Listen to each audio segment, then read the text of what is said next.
Hello everyone, this is Kevin Kling in Minneapolis, and I'm here to remind you that this is an important annual fundraiser for Camp Bethel in Fincastle, Virginia. So please consider a donation at the link below. Oh, there it is right there.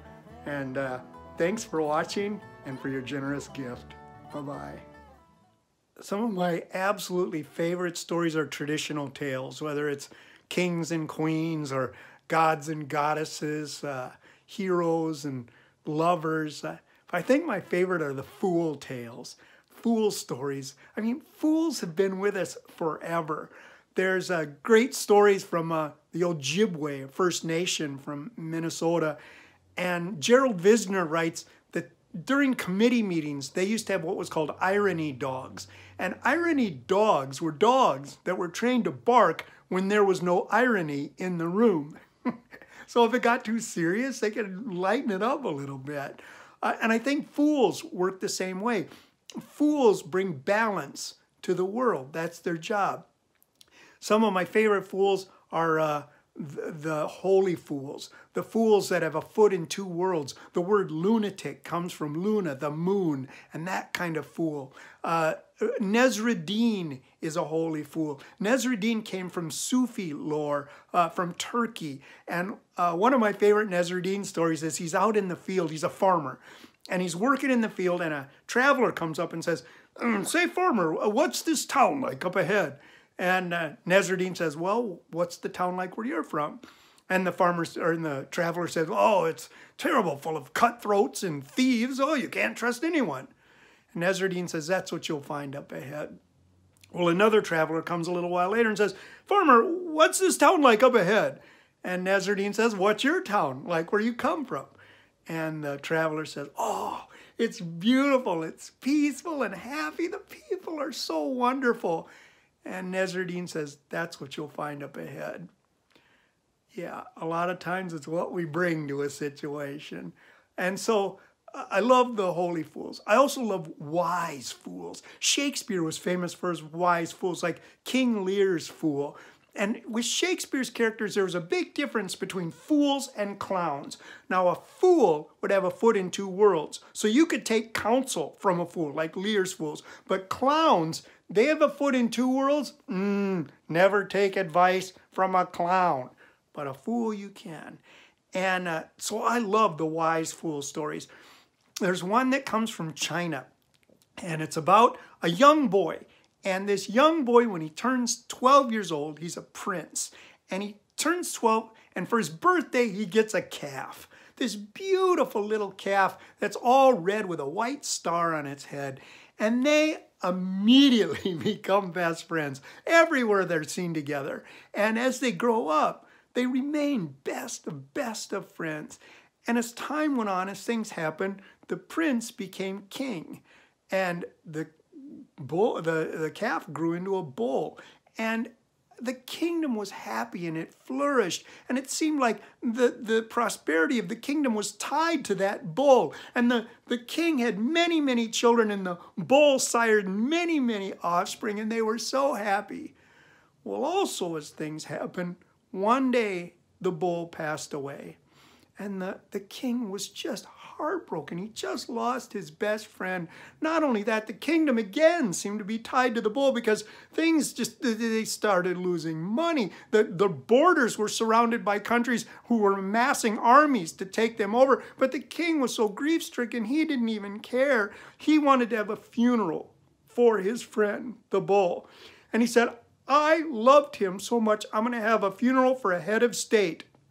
Oh, his counsel said, "Sire, I don't know if you want to do that. I mean, that's expensive. There's days of feasting and gifts, and we just can't afford that with the armies we're having to build. The people, would have to tax them. They'll be so unhappy." The king said, "I don't care. I'm having a head of state funeral for my friend, and if anybody says anything, off with their head." So everyone stopped arguing at that moment.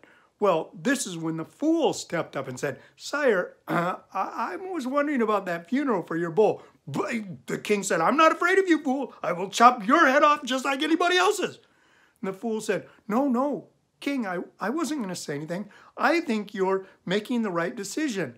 Oh, the king said, I knew you'd take my side. Yes, said the fool, after all, I am a fool. And besides, you're not taking it far enough, I don't think. I think you should give your friend the funeral of a monarch. Oh, the funeral of a monarch. That meant that each of his offspring would get 10,000 acres and 10,000 pieces of gold. Who knows how many calves that bull had sired? Every calf with a red body and a white star on his head was going to show up at the door. The king thought, you're right. You're right. If I really love him as much as I said, I would give him the funeral of a monarch. And so that's what the king decided to do. Now the council was beside themselves, but they couldn't say anything. And the fool said, yes, sire, but if you really loved that bull, you would give him the funeral of a saint. Oh, said the king, what does that cost? And the fool said, well, first of all, you've got to send his spirit into the heavens. The next thing you have to do is send his body to the four corners of the world. Oh, said the king, that sounds very expensive. What do I need to do? First, said the fool, you need to get a large jar made by one of your artisans, large enough to hold the bull's body. I can do that, said the king. And next of all, you need to put another jar around that jar and ornate decorations all around. Yes, my artisans can do that as well, said the king. Then put the bull inside, said the fool. Put it on a fire and start the fire. Let it burn for a day and a half, and that will send the bull's spirit into the heavens.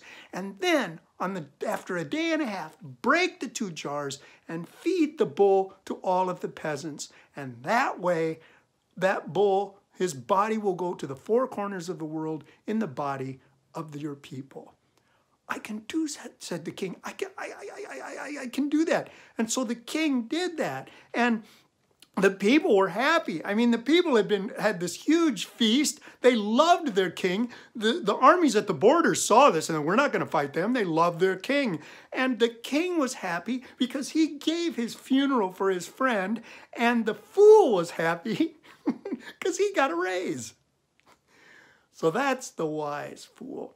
Now we come to another kind of fool. This was the fool. See, as time went on and fools went from, or heroes went from gods and goddesses, then they went down to kings and queens, and then went down to people with great strength, and they went down to just regular people. And finally, heroes were fools. They were the same thing. Like Jack. Jack is a hero fool.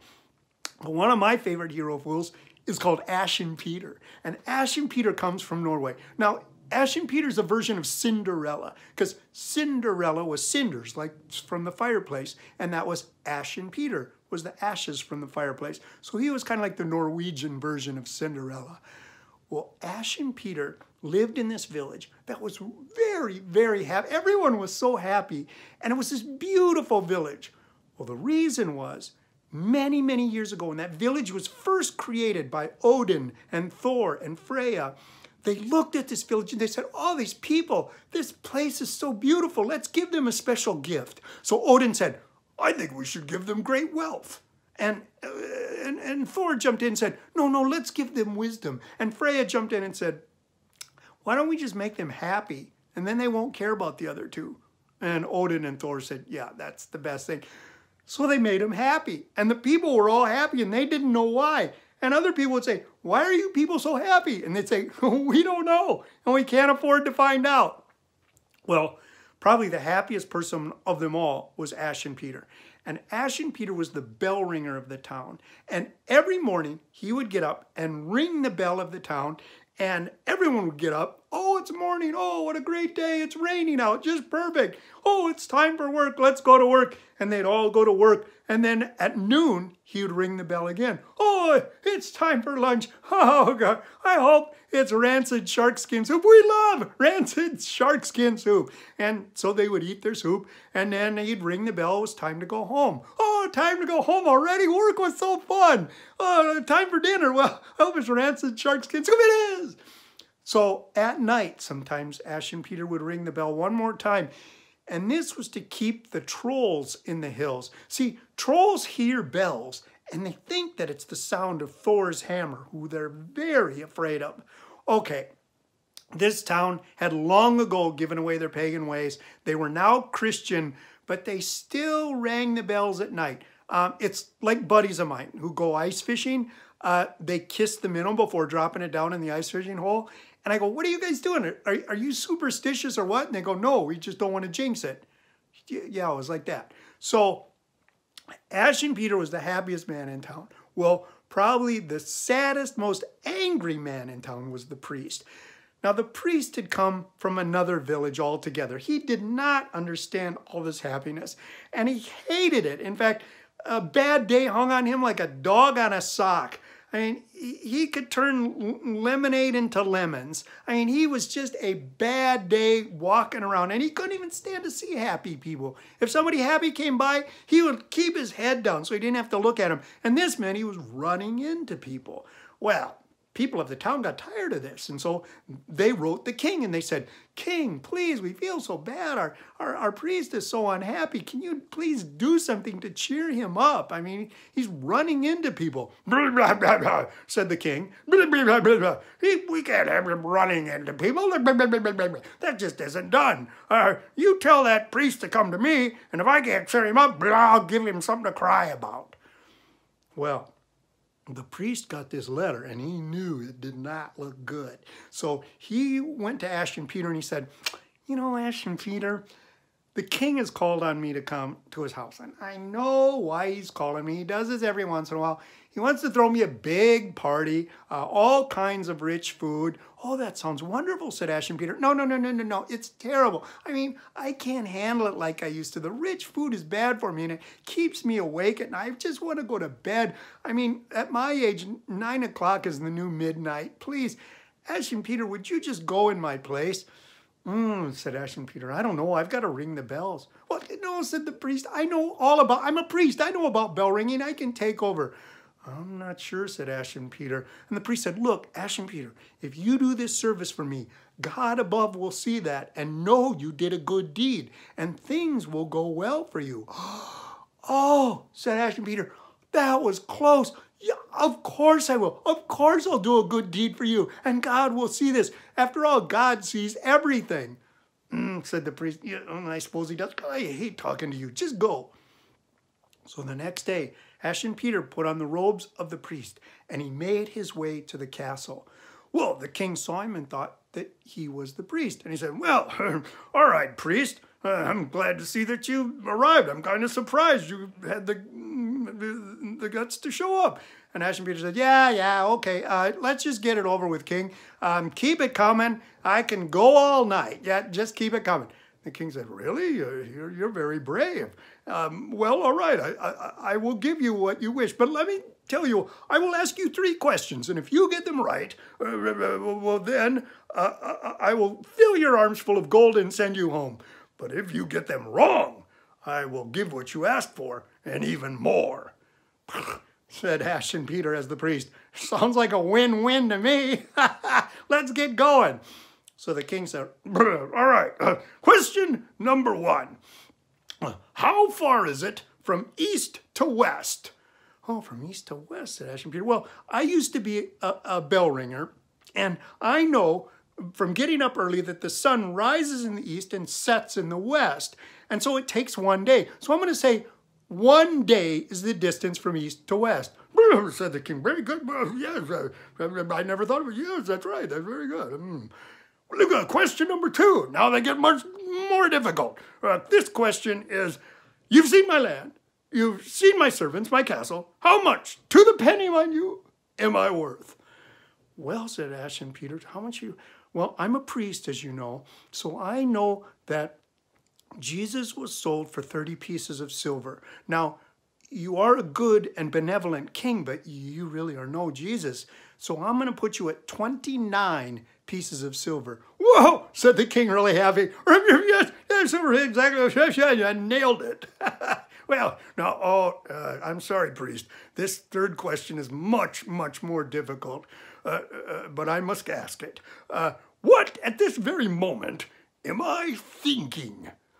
Well, said Ashen Peter, you think you're talking to a priest, but you're not. I'm Ashen Peter. The priest is back where I live now. What? Said the king. Why?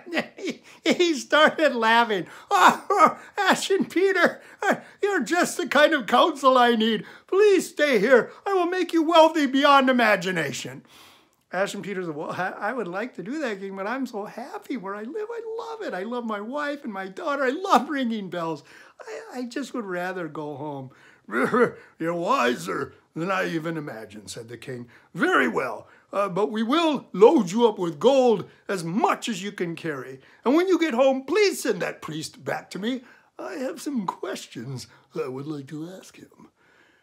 Very well, said Ashen Peter, and he loaded up his arms with gold and made his way home. But you know, on his way home, he lost all that gold. That's Ashen Peter. He has no idea where it is. And I know some of you out there are thinking, I wonder where that gold is. And other people are wondering, I wonder where that village is, where everyone is happy. I would love to live there. And some of you are thinking, you know, I already live in that village. And some of you are like the priest. You're not going to be happy unless you're depressed. Oh, and as for that priest, he did go back to the king, and the village never saw him again. But don't worry, you know that wherever he is, he's living unhappily ever after. Oh, and Ashen Peter, he was called by the king many times to sit on a council. And every time he left the castle with his arms full of gold. And every time he left, he lost the gold on his way home, back to that place where everyone was happy, nobody knew why, and couldn't afford to find out.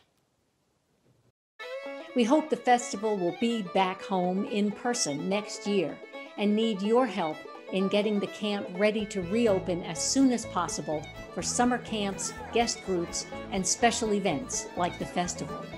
Please click on the link below and make your contribution toward the work, the fun, and the fellowship that find a home at Camp Bethel. Thanks for watching, and thank you for your gift.